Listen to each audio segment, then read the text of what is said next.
இந்த துணியை வந்து ட்ரையாங்கிள் ஷேப்பில் வந்து மடிக்கணும். ஒரு 1/2 இன்ச் கோடு போட்டிருக்கோம்ல, இந்த 1/2 இன்ச்சுக்கு மேலே இந்த துணியை இப்படி வைக்கணும். இந்த ரெண்டுத்துக்கும் நடுவில் இந்த இது வரா மாதிரி இப்படி வைக்கணும்.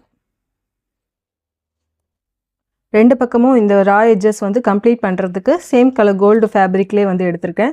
இதோட வித்து வந்து 1.25 இன்ச்சஸ்க்கு எடுத்துருக்கேன்.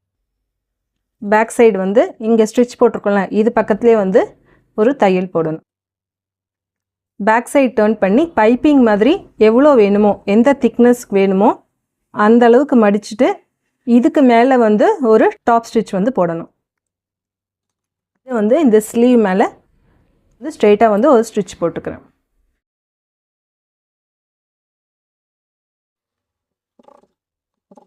இந்த சென்டர் பாயிண்டில் வந்து இந்த பீட்ஸ் வச்சு கை ஊசியால் தைக்கணும்.